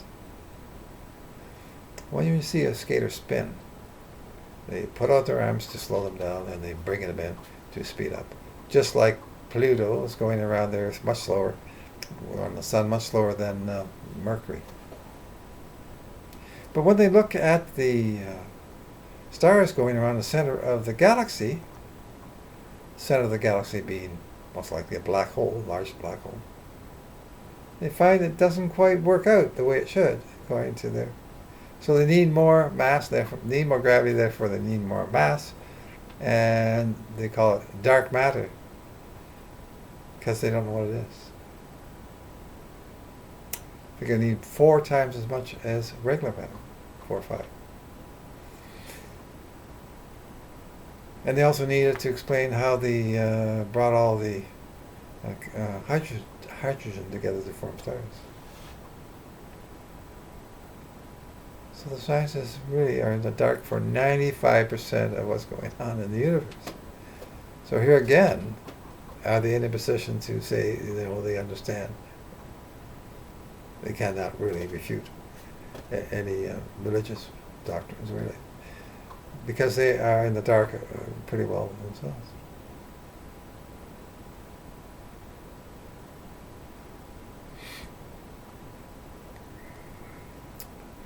Now the other thing is, why? He wonders why do we get all these equations and all these laws from the universe? Why? Before 1905, you had law of conservation of energy, law of conservation of matter. Newton's law of gravity, Newton's law of momentum, Charles' law, Bohr's law, thermodynamics. After 1905, then you get Einstein's special theory of relativity, his general theory of relativity. This explains how the larger world works. And we get all the laws and all the equations from quantum mechanics and quantum field theory. What if it's the other way around? We're not getting all those things from the universe. The universe is getting into existence from all those thoughts and mathematics. Mathematical forms. Humans do create reality. We call it virtual reality. So for instance, there's performers that have died and still go up on stage using, as a hologram, a virtual reality.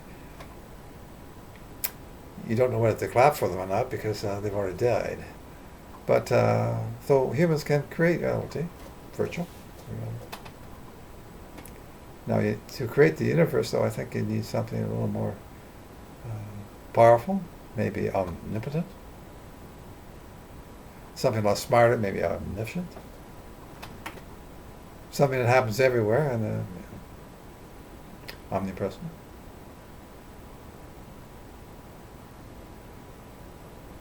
Which is exactly what we think God is.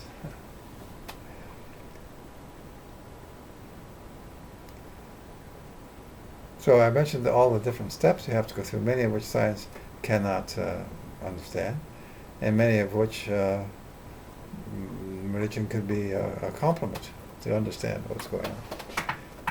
And here maybe, because we say that there's someone out there watching over you. If God can see the sparrow, then surely He's watching after you.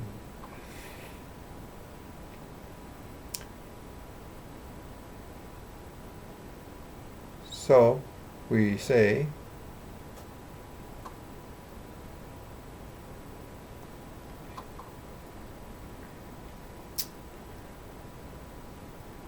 there's one thing that I should add as well that I haven't before in the Einsteinian universe.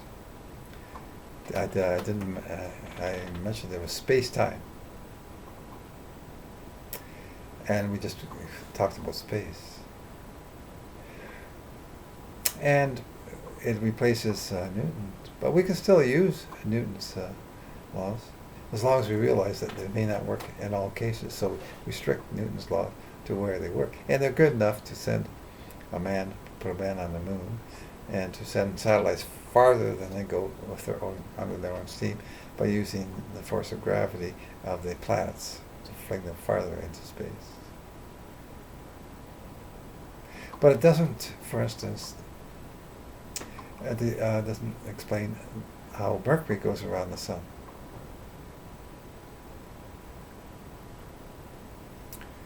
Because Mercury being close to the sun is more affected by the warp caused by the mass of the sun.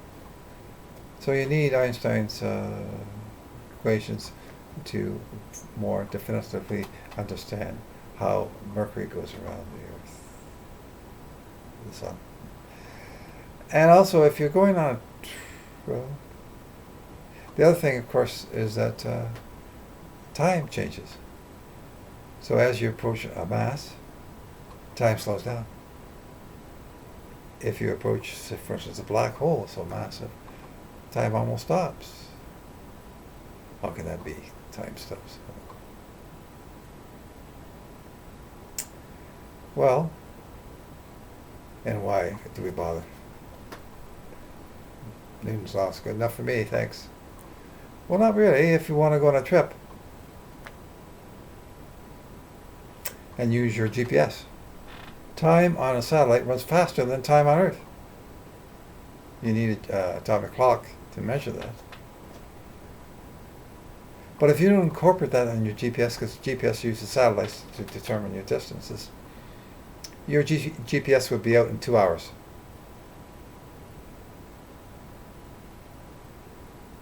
So there's an instance where you need Einstein's general theory of relativity to explain that. And time is quite varies, not only with as you approach a large mass, but the faster you go, the slower time goes.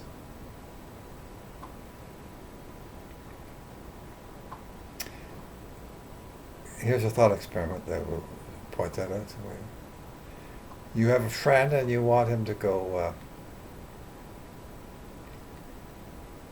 on a trip. And you want him to go on a train. And when the train goes 100 miles an hour, ask him to go up the front of the train and throw a baseball 100 miles an hour. And disregarding the friction, the baseball would go, 200 miles an hour, right? And then say, well, wait till the train goes 3/4 the speed of light, and then throw the ball 3/4 the speed of light. How fast does the ball go then? Can't go 1.5 times the speed of light because the speed of light is constant, 10 to the 10th centimeters per second. And distance is equal to how fast you go and how long you go, d equal vt. Something's got to give because velocity cannot go faster than the speed of light. So your time has to slow down to compensate for that. So the faster you go, the slower time goes. And we don't notice it here on Earth because we don't go near the speed of light. But if you wanted to see into the future, yeah, take a trip on a satellite and approach, depending on how fast you go, how close you go to the speed of light, and how long you go. When you come back, you'll be seeing into the future because everything else would have aged. Minute, hour, 100 years, 1,000 years, 1,000,000 years. So in that sense, you can see the future.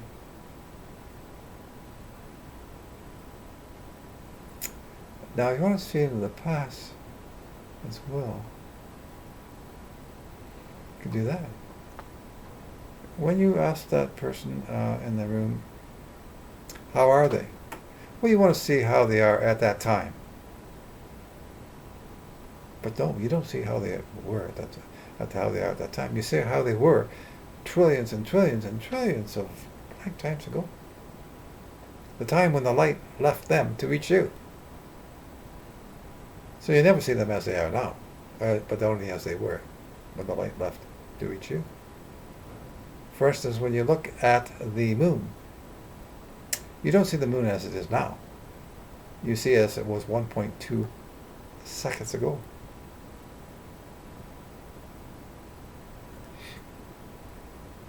It's the time that the radio signals and light, anything, and the electromagnetic radiation takes to reach you. So when you saw Armstrong communicating with Houston, there was always a delay, and that delay was because the radio signals, which is part of the electromagnetic radiation, like light, it takes 1.2 seconds to get there, another 1.2 seconds to come back. And when you look at the sun, you're not seeing it as it is.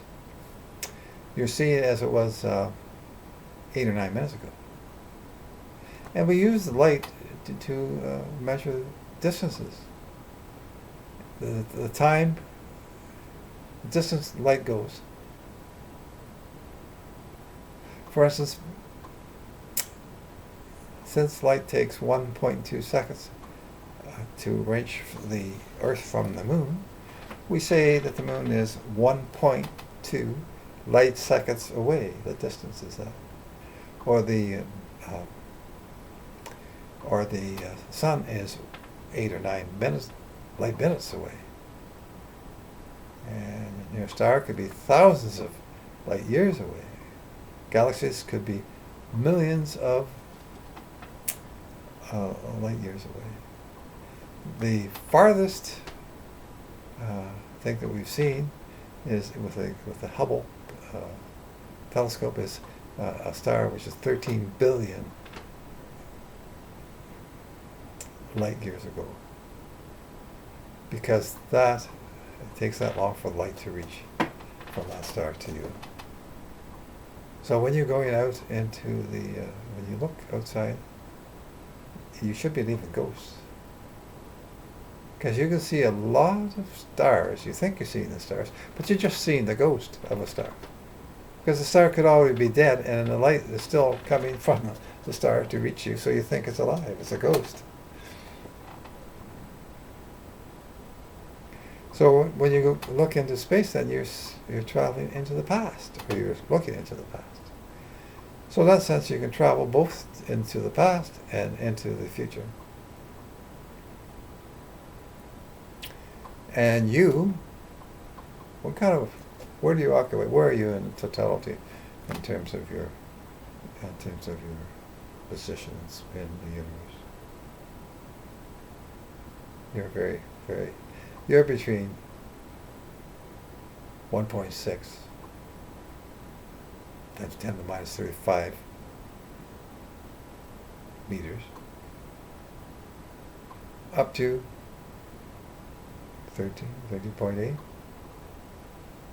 billion light years. So you occupy only a very small portion of the universe. There's a lot of things going on that you don't understand, nor does science. So in terms of your length, then, maybe you want to, if you're like 2 meters tall, like you may think that's an advantage. Well, maybe not. Maybe you want to be more normal, like Eisner, who's one of the fastest servers in tennis. It's maybe an advantage for him.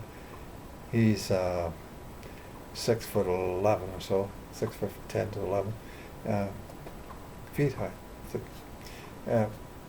roughly 2 meters, I guess. And he can serve very fast. Same as Veronica, he's only 6'5". And so there's an advantage of being tall if you're playing if you're a tennis player.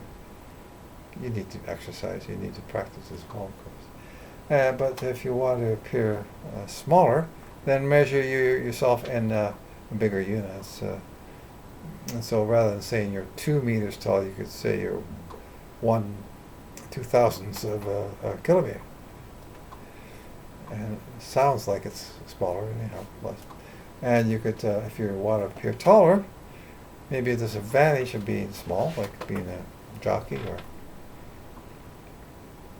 if you want to appear, if you're 1 meter but you want to appear higher, measure yourself in smaller units.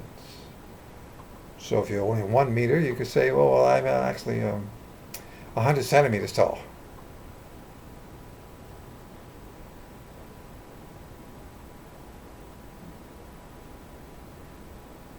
And I'm 1 times 10 to the 36 meters tall.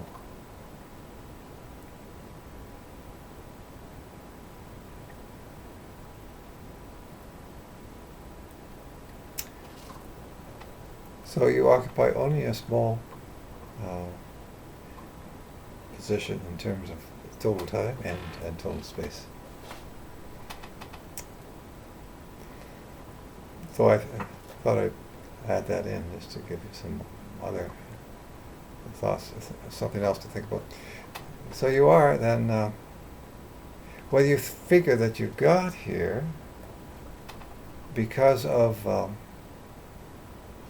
random accidents, or there's a purpose behind it that you come all this way. You can see that all the steps you had to go through, quite miraculous that you got here. And many of those the science can't understand. And religion actually can be complementary to the understanding of how you get it. So you can say, thank God.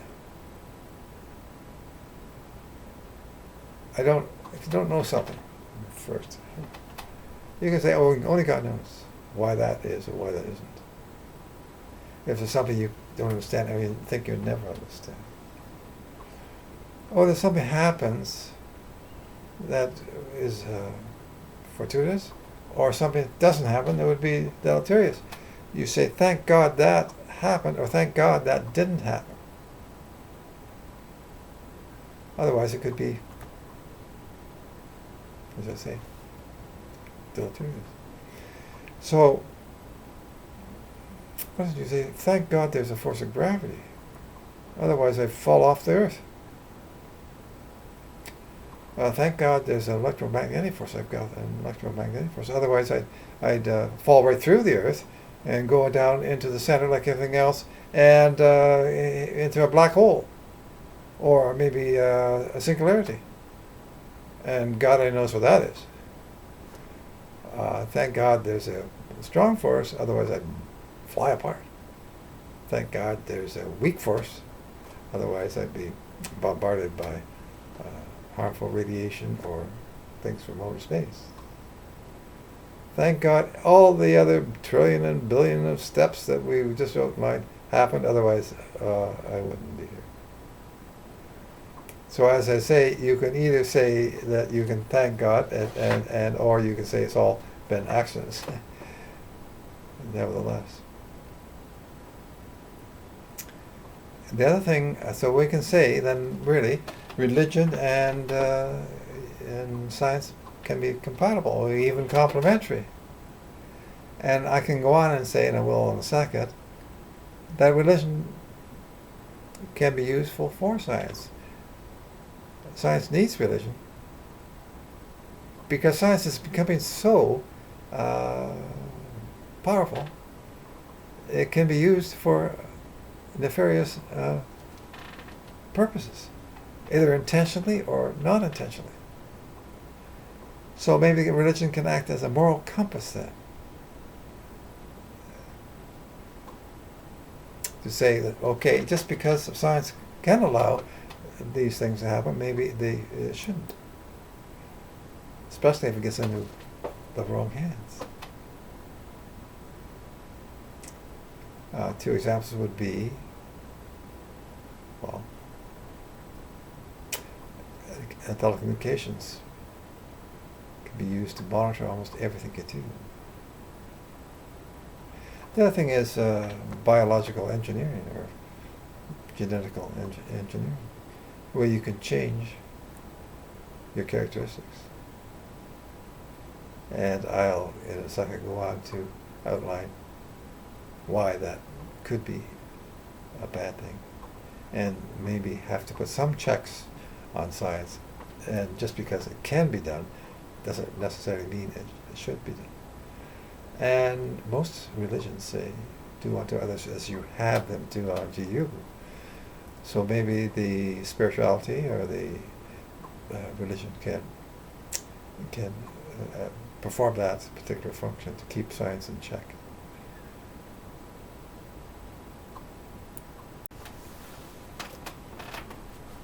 Yes, I mentioned previously that maybe science and religion can be thought of as being compatible or even complementary, and that perhaps we need religion to hold science accountable so that it won't be used for nefarious purposes, either intentional or unintentional. And the one area that is happening now, and will happen even more, is using telecommunications to monitor everything that a person is doing. And the one country that's using it nefariously on purpose is China. Now, China is a totalitarian dictatorship. The definition of a totalitarian state is one that only has one party, not more than one party, so there's no opposition. Not only that, the head of the Communist Party has just declared himself to be the supreme ruler till he dies. So there's no one to hold the government accountable. Not only that, the second thing is to have one ideology. And anyone that doesn't believe that ideology is toast. So there's no freedom of thought. And there's no freedom of speech either. Because they can monitor what everyone says. They're doing that for the Uyghurs. Population of maybe 6 or 7 million. And they're taking 1 million of them and putting them in a concentration camp. They call it for retraining. They don't call it a concentration camp, but that's what they're doing. And their kids are taken away from them, and they're getting the proper training so they can comply with the thought police, the correct group identity thoughts of the group and the people in power. So they don't even speak Mandarin. So they have to be retrained. And the thought police, because the police are not independent like they are in a democracy, they can round them up and put them in a concentration camp. And the cell phones they have, they are monitored exactly what they have to say, and they can't say anything against the ruling party, the one party.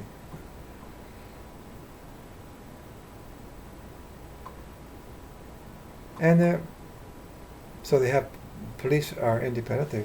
They are controlled by the party, and also the press. They have no independent press. So the press has to do exactly what they're told. And in the democracy, that is a check that we put on the people in power.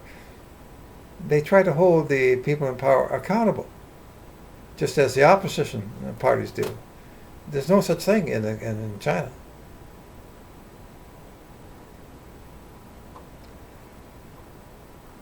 And they don't have an independent judicial system. If they arrest somebody, then they're guilty 90% of the time, and there's no one there to argue against, no lawyers, and no judicial system. They don't really have one try to prove one's innocent. Now they've arrested 2 Canadians on a trumped-up charge of national security, and they have no representation to try to prove them innocent. and they can get away with anything they want. The Hong Kong, they are trying to. They've gone through massive protests because they don't want to abide by the mainland Chinese judicial system. And China is arresting many of them under Homeland Security to stop them from protesting, because they want to take over Hong Kong and use their have the correct group thinking. Even though China is not supposed to take over Hong Kong for several more years, according to the agreement they had with Great Britain. So at least China, some of the citizens in China know the danger that awaits them. Even the democracies don't know. In my opinion, the democracy should gang up, just like China likes to use its power to gang up on other countries. To smarten China up, so that they will obey the human rights of the rest of the democracies, at least, and obey their trade practices. They now use trade as to bully Canada, for instance, into complying. They want us to adopt their 5G network, and they're using the 5G network on the Uyghurs to monitor them. They can even identify the individuals by their face, and they've given them a card so that they can't even go to the washroom without knowing what's going on. They monitor every single thing they do and monitor everything they say. It makes 1984, Orwell's 1984, Big Brother, pale in comparison. Now just think then, the other thing that we have to be aware of is how science can modify your DNA. And you may think it's a good thing, and maybe it is if they can eliminate any genetic diseases, multiple disc.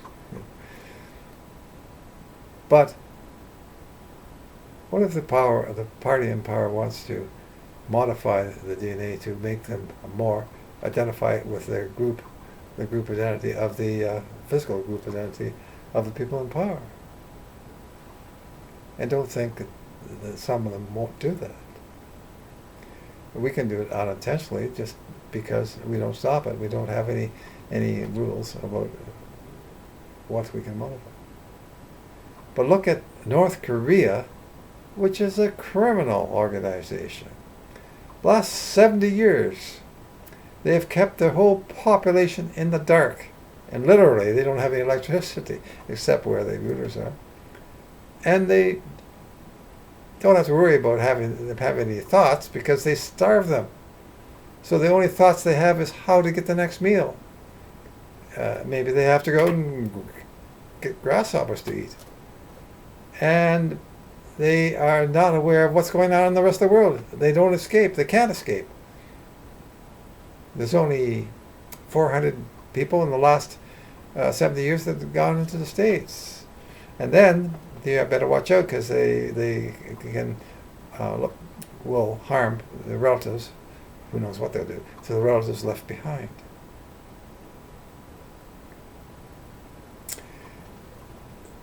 Their education system. They're not taught about the rest of the world. They don't have a clue of what's happening outside their country. They are given some in their math. They take math. In the math, for instance, they have.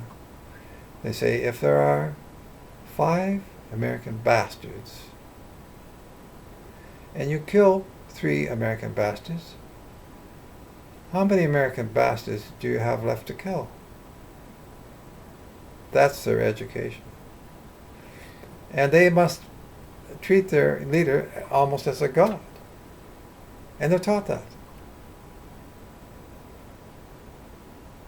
Do you think he would? And they starve. Oh, the only way they can get out of the North Korea is because the leaders sell them as slaves to China and to other countries to make money, so they can live in luxury and also build nuclear bombs to threaten the rest of the country. So when Trump went over and said to meet with the head of the North Korea, all he did was enhance the prestige of that leader to the rest of the population. And he is a monster. Literally a monster.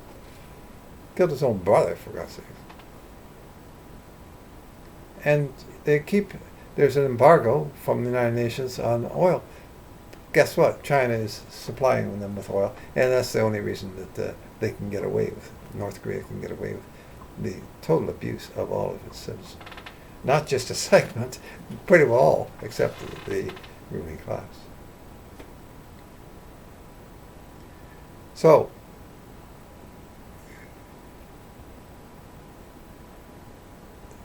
be careful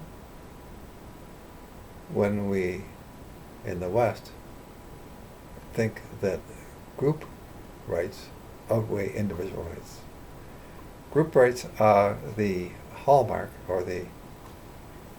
of democracy. The group rights are the philosophy, if you want, of communism. Equity. No matter what you do, you should have the same results. It's a race to the bottom. You can do as little as possible and still have the same results, because your group deserves it. Whereas in a democracy, it's hierarchical, yes, but it's a race to the top. For those people who are better at doing something, who are smarter, who work harder, apply themselves more, and benefit themselves and the company they work and the society they work for, get rewarded more, and they should do.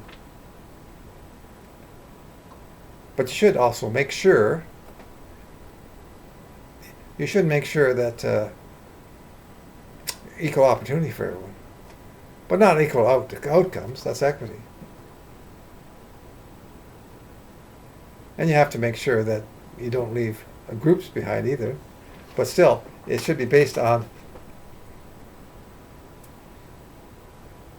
equality of opportunity. And all the hullabaloo about systemic racism, for instance, as long as everyone has the same opportunity and the judicial system treats them equally under the law, then it's not systemic. There may still be racism, but it's not the system. It's not democracy that's at fault here. The rights of the individual. And you don't want to restrict freedom of thought, freedom of, you don't have to retrain like the Chinese do, freedom of restrict thought or freedom of speech. That will could soon end up to be a totalitarian system like North Korea or like China or like the Soviet Union used to be. And the Soviet Union collapsed because it was disintegrated by the race to the bottom from the philosophy of equity. Don't have to work. As a matter of fact, doing the least amount of work possible and still getting the same output is the goal in a communist country. And ask anyone that lived in the communist regime, and they'll tell you the same thing.